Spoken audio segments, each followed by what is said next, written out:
Hi, I'm Ambassador David Friedman. For 4 years, I served as the United States Ambassador to Israel, and I learned a lot.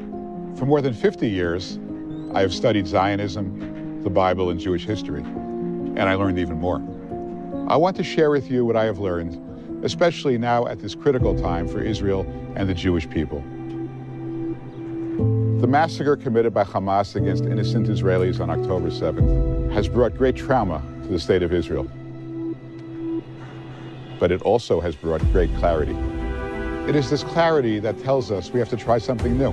It is this clarity that tells us Israel must plan its future on its own and not obsess about what others think.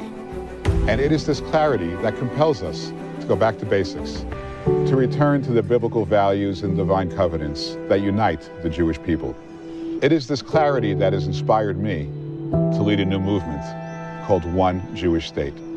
One Jewish State. In these turbulent times, this simple phrase of 3 words must be the guideline for our collective future.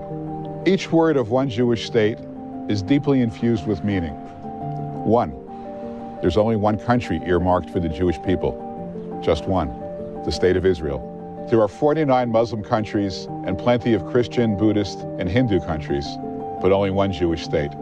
This single Jewish state is about the size of New Jersey, and there is a special place for it in this world. Jewish. The Jewish state of Israel is exactly that, Jewish. It is a place where Jewish history was born, where Jewish values were created, and where more Jews live than anywhere else.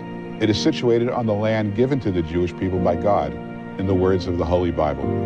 What are some of the places that make the state of Israel Jewish? Well, let's start right here in Jerusalem, Israel's eternal capital. A capital established by King David some 3,000 years ago to unite the Jewish nation. That gold dome behind me sits on the Temple Mount, purchased by King David as the site of the Holy Temple, as recounted in the books of Samuel and the books of Kings. 2 magnificent temples stood there for almost 1,000 years, many centuries before that dome was built. Going back even further, the rock that sits inside that gold dome is said to be the stone upon which Abraham passed God's test of faith and received God's covenant to this holy land. Speaking of ancient Jewish sites, I must also mention Hebron, from which King David ruled during the first 7 years of his reign. This is where Abraham purchased a burial cave for his wife Sarah. Ultimately, it became the burial place as well for Abraham, Isaac, Jacob, Rebekah, and Leah, the Jewish patriarchs and matriarchs. That biblical cave remains today a place of deep prayer and spiritual connection. There are so many other ancient Jewish sites to mention, but for now, I'll just add one, Shiloh. After Joshua brought the Jewish nation across the Jordan River, following their exodus from Egypt, he eventually settled there. The tabernacle, the mobile temple, rested in Shiloh for some 369 years. Here is where the prophet Samuel was born, and Hannah, a childless woman, so yearning for a son or daughter, taught the world how to pray. These holy places and so many more within the land of Israel are living proof of the glorious heritage of the Jewish people. They provide the quintessential Jewish DNA that connects Jews across continents and across generations. This land and the biblical covenants and wisdom emerging from within it are what makes us Jewish. And finally, the last of our 3 words, state. Israel isn't just a place. It is a country with sovereignty over its land and responsibility for its inhabitants. Today, that sovereignty has been called into question by the nations of the world and even by some within Israel. But Israel cannot be Jewish without sovereignty over the places that make it Jewish.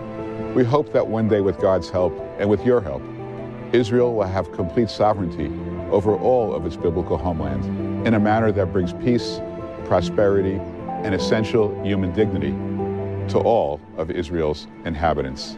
As we begin to reimagine the state of Israel after the horrors, the trauma, and importantly, the clarity brought about by October 7th, let us always remember that this holy ground constitutes the one and only Jewish state. One Jewish state. In this massive world, there must remain room for one Jewish state. Over the next few months, please visit our website and follow our content as we explore this concept in greater depth. Let's work together to make this vision a reality.